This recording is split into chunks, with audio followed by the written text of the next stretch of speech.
मैं समझता हूँ ये बात स्पष्ट है कि वो घबराई हुई है सरकार। राहुल गांधी जी हर समय लोगों से संबंधित लोगों की आवाज़ बन के पार्लियामेंट में हर सवाल उठा रहे थे, जो कि एक जागरूक लोगों का नुमाइंदा पार्लियामेंट में करता है।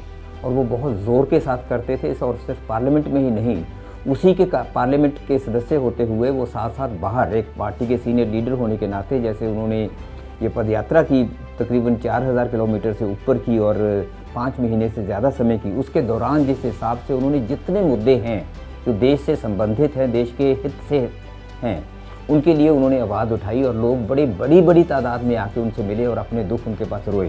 स्पष्ट हो गया उसके बाद कि बिल्कुल अगर एक चुनौती दे सकता है वो राहुल गांधी सरकार को दे सकता है, और सरकार की जो मनमानी ये कर रही हैं उनके लिए एक पत्थर बन के एक सामने बुलवर्क के तौर पे ये लोगों के खिलाफ जो बातें होती हैं उनके लिए राहुल गांधी खड़े थे।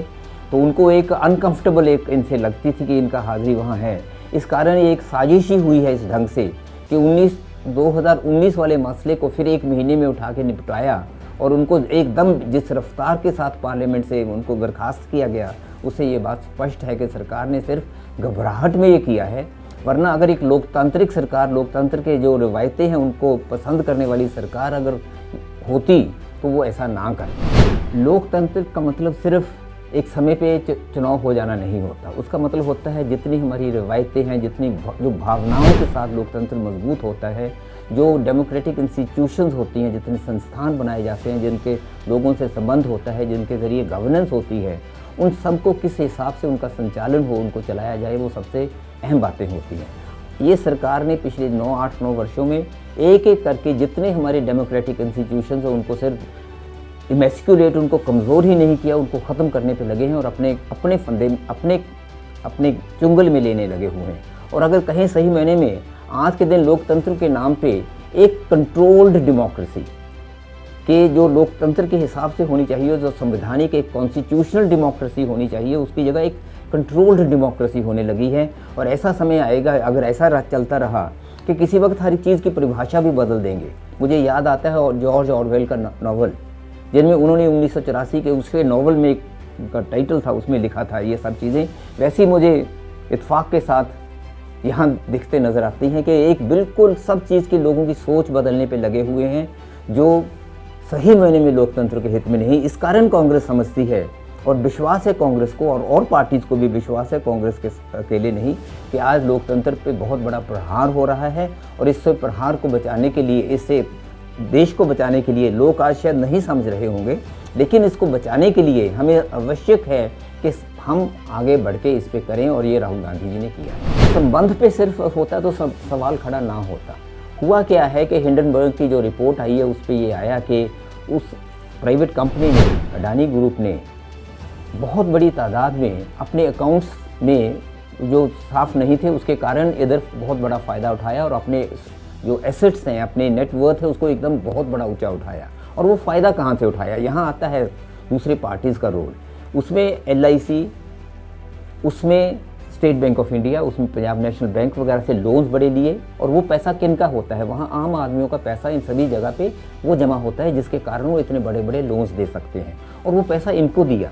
और उसके साथ साथ ये आया सामने कि 5-6 कंपनी जो मॉरिशस, दुबई वगैरह में जो रजिस्टर्ड हैं, जिनका ये ताज्जुब होगा, सब अब तक तो आप सब जानते ही हैं कि उनकी कंपनीज़ की जितनी अपनी एसेट्स हैं उससे 95% एक कंपनी ने पूरे का पूरा लोन इनको दे दिया, ताकि 20,000 करोड़ का लोन इनको वहाँ से मिला, जिसके कारण इन्होंने बेल आउट हुई अपने एक जो इनका वैसे कामयाब नहीं हो रहा था, एक इनका फॉलो अप पब्लिक ऑफ़र दिखाया गया कि वो हुआ है, क्योंकि उसके उन्होंने अखीरले दिनों में उसके लिए पैसा बाहर से ला के दिया। उनसे ये हम समझते हैं कि उसके लिए उन्होंने उनसे ये वायदा ही किया ये पैसा वापस हो जाएगा, लेकिन उस कारण उन्होंने फिर दिखाते हुए कि सब्सक्राइब हो गया उसको विड्रॉ कर लिया।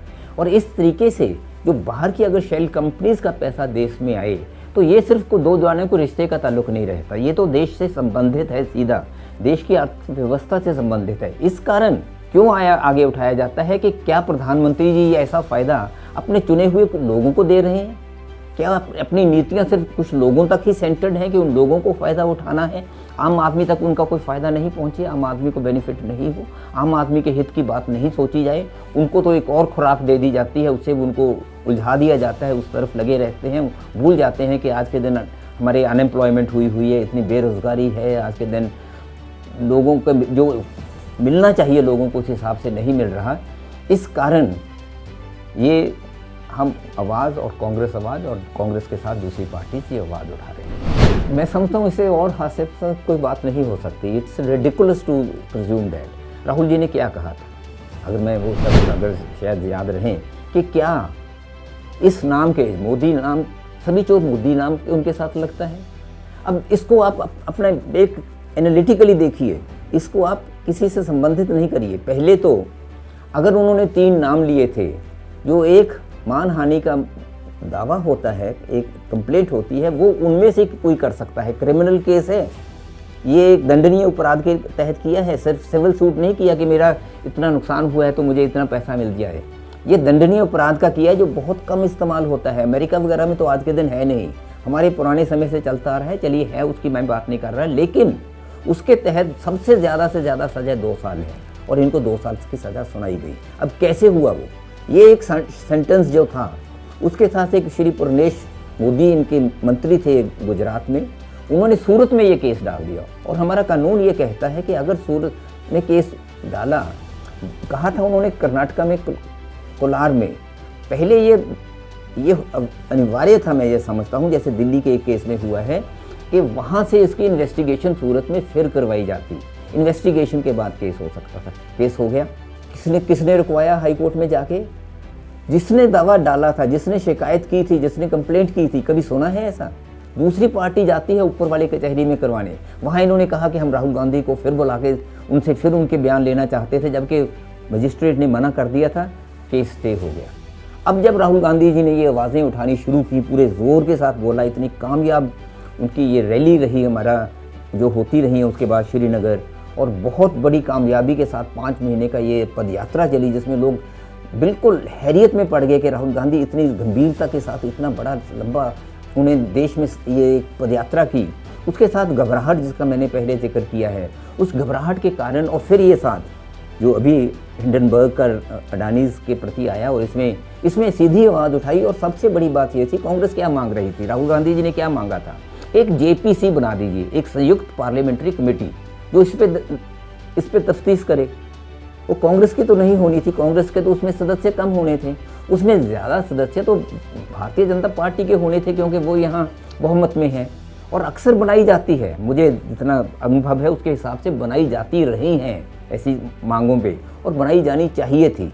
क्यों नहीं वो बनाई जा रही, इस कारण आवाज़ उठाते रहे।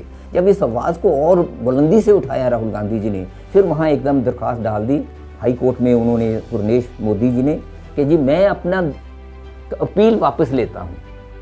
उन्होंने वो वापस ली, केस यहाँ आ गया, महीने चट वो फैसला हो गया।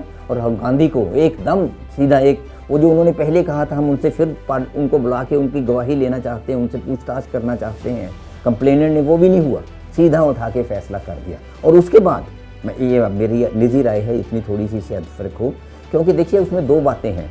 एक तो उनको दोषी करार देना, एक सज़ा सुनानी। उन्होंने दोषी करार दिया और उसके बाद 2 साल की सज़ा सुनाई, लेकिन 1 महीने के लिए वो सज़ा उन्होंने रोक दी और उनको अपील करने का मौका दिया, ताकि उनके अरेस्ट नहीं हो सकती। उसके दौरान मैं ये समझता हूँ कि आप मान लीजिए, अगर वो उन्होंने जो फैसला उसी दिन उन्होंने सज़ा का सुना दिया 2 साल का, एक हाइपोथेटिकली मैं कह रहा हूँ, अगर वो फैसला वो कह देते 3 महीने के बाद, तारीख 3 महीने की डाल देते, सज़ा कर देते, उनको गिल्टी करार देते, लेकिन 2 साल की सज़ा ना सुनाई होती, तो क्या 3 महीने के लिए उनको पार्लियामेंट से बर्खास्त किया जा सकता था? नहीं किया जा सकता था। इस कारण उस वक्त जब 1 महीने के लिए भी उन्होंने रोका, वही बात हो गई ना। अगर 3 महीने के बाद सुनाते जाए, 1 महीने के लिए रोक लिया सुना के, तो मैं समझता हूँ एक ही बात है। तो यहाँ इस जल्दबाजी के साथ नहीं करना चाहिए था, क्योंकि ये सरकार एक्चुअली, सही मैंने में वही शब्द है, घबराई हुई थी, एकदम चाहते थे कि राहुल गांधी तो पार्लियामेंट से बाहर हों। पार्लियामेंट के ऐसे रवैये होते हैं, पार्लियामेंट इस हिसाब से चलती है, और सरकार का ऐसा प्रभाव होना बनता है उस पर, ये नहीं। इस कारण आज बातें चिंताजनक हैं।